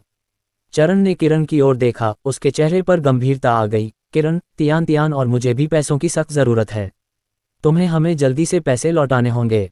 किरण उसकी नासमझी पर मन ही मन हंसी, लेकिन उसने मुंह पर जल्दी से सिर हिलाया। जीजाजी, चिंता मत करो, मैं समझती हूँ। उसने सारे पैसे जेब में रखे, चरण और प्रिया को अलविदा कहा, फिर मुड़कर जल्दी से स्वीट हार्ट टेलर की दुकान से बाहर निकल गया। उसे जाते देख प्रिया जल्दी से चरण के पास गई और फुसफुसा कर बोली, पतिदेव, तुमने उसे अभी पैसे क्यों उधार दिए? तुम्हें तो पता ही है कि वह कभी नहीं भरता। तियान तियान का सवाल सुनकर चरण मुस्कुराया। उसने हाथ बढ़ाया, तियान तियान को कुर्सी पर बिठाया और गंभीरता से समझाया, किरण आलसी है, वह पैसे कमाने के लिए मेहनत नहीं करना चाहता और जब वह कंगाल हो जाता है तो हमेशा यहाँ आकर परेशान करने की सोचता है। तियान तियान, तुम दुकान चलाती हो और व्यापार मेल मिलाप से चलता है, तुम्हारे पास उससे निपटने के लिए इतना खाली समय नहीं है। अब चूंकि मैंने उसे 200 युआन उधार दे दिए हैं, इसलिए हमारा पलड़ा भारी हो गया है। भविष्य में हम कभी कभार उस पर कर्ज चुकाने का दबाव डालेंगे और फिर हमसे बचने वाला वही होगा। चरण की बात सुनकर तियान तियान तुरंत समझ गई। उसके चेहरे पर भी मुस्कान आ गई। पति, तुम्हारे विचार अब भी बेहतरीन हैं। अगर वह होती तो आज ही किरण को भगा देती, लेकिन अगर किरण इस बार चला भी गया तो वह भविष्य में जरूर वापस आएगा। हालांकि इस बार चरण के आने से किरण पर उनका कर्ज हो गया। अगर वे कभी कभार उस पर कर्ज चुकाने का दबाव डालते तो भी वह चरण और तियान तियान के पास क्यों जाता? वह उनसे बचने में बहुत व्यस्त रहता। बस उन 200 युआन का अफसोस है। किरण जैसे किसी के होते हुए वह पैसा निश्चित रूप से वापस नहीं मिलेगा। तियान तियान को उन 200 युआन को खोने का थोड़ा दुख हुआ। चरण ने आगे बढ़कर उसके सिर पर हाथ फेरा, उसे दिलासा देते हुए, बुरा मत मानो। शांति और सुकून के लिए 200 युआन, मुझे लगता है ये बहुत बड़ी बात है। मल्लेश और संगीता को पहले ही जेल भेज दिया गया है। अगर किरण ज्यादा आगे नहीं बढ़ती तो चरण उसके साथ बेरहमी नहीं करना चाहता था। तियान तियान आखिरकार डू परिवार में पली बड़ी थी। उसे हमेशा डू परिवार की परवरिश और दयालुता याद रखनी थी। दंपति ने कुछ पल बातें की, दर्जी की दुकान का दरवाजा बंद किया और घर जाने की तैयारी की। चरण तियान तियान को गोद में लिए अपनी साइकिल पर सवार हुआ और वे ज्यादा दूर नहीं गए थे कि उन्हें 2 लोग मिले, एक पुरुष और एक महिला, और वह महिला श्रुति थी। वह अपने बगल वाले पुरुष का हाथ बड़े प्यार से पकड़े हुए थी और चलते चलते उससे बातें कर रही थी। चरण को देखते ही उसके हाव भाव थोड़े बदल गए, लेकिन उसने ऐसा दिखावा किया जैसे कुछ गड़बड़ न हो और उस पुरुष से बातें करती रही। चरण तियान तियान को गोद में लिए श्रुति और उस पुरुष के आगे निकल गया, उसे पहचानने की जहमत तक नहीं उठाए। चरण के लिए तब से श्रुति राहुल के साथ संबंध में आ गई, उसका उससे कोई लेना देना नहीं था। अब उसे परवाह नहीं थी कि श्रुति किसके साथ है, और बेवजह चिंता तो दूर की बात थी। उसे तियान तियान के साथ जाते हुए उसे एक नज़र भी डाले बिना श्रुति काफी दूर तक चली, फिर खुद को पीछे मुड़कर देखने से नहीं रोक सकी और अपने बगल वाले आदमी की बांह पर अपनी पकड़ मजबूत कर ली। कुछ समय पहले वह राहुल से तलाक लेने के लिए जियांग सिटी जेल गई थी। पहले तो राहुल ने तलाक से साफ इनकार कर दिया, बाद में श्रुति ने कहा कि बच्चा चला गया है, ये झाओ कैफे की गलती थी, और झाओ कैफे और किन जेंगबो दोनों ने अपराध किए थे और जेल में थे। ये खबर सुनकर राहुल को बहुत धक्का लगा। उसे चरण के विश्वविद्यालय स्थान पर कब्जा करने और एक नागरिक का रूप धारण करने के लिए 2 साल की सजा सुनाई गई थी। वह जल्द ही जेल से बाहर नहीं आएगा। श्रुति ने उससे सीधे कहा कि वह 2 साल तक उसका इंतजार नहीं करेगी। अगर राहुल सौहार्दपूर्ण ढंग से अलग होने को तैयार नहीं था तो उसे अपने सिर पर कुछ और व्यभिचारी टोपियां लगवाने में कोई आपत्ति नहीं होनी चाहिए। राहुल उसकी बातों से इतना क्रोधित हुआ कि उसने चाहा कि श्रुति को वहीं मार डाले, लेकिन श्रुति के हाव भाव से उसे अंदाजा हो गया था कि यह औरत बेचैन है। अगर उन्होंने तलाक नहीं लिया तो वह सचमुच सबके मजाक का पात्र बन जाएगा। राहुल ने अपने मन के गुस्से और निराशा को दबा लिया और श्रुति के साथ तलाक के कागजों पर दस्तखत करने को तैयार हो गया। उसने मन ही मन सोचा कि एक बार बाहर निकलकर वह चरण और श्रुति से हिसाब जरूर चुकता कर लेगा। श्रुति को तलाक का प्रमाण पत्र मिलने के बाद अपने माता पिता की व्यवस्था के साथ वह ब्लाइंड डेट्स पर जाने लगी और फिर से एक नए साथी की तलाश करने लगी। और इसलिए उसके बगल वाला आदमी कुई होंग वही था जिससे उसकी अभी अभी सगाई हुई थी। कुई होंग 30 के पार था, उसका तलाक हो चुका था, उसकी पत्नी पिछले साल बीमारी से चल बसी थी और अब उसके एक बेटा और एक बेटी थी। कुई परिवार का काउंटी शहर में एक घर था और वह स्टील फैक्ट्री में एक वर्कशॉप डायरेक्टर भी था जिसका वेतन भी अच्छा था। श्रुति को ये चीज़ें आकर्षित करती थीं, इसलिए वह एक तलाकशुदा बूढ़े आदमी से शादी करने और उसके बच्चों की सौतेली माँ बनने को तैयार थी। और कोई रास्ता नहीं था, वह खुद अब तलाकशुदा थी और अपने आदर्शों को कम न करना नामुमकिन था।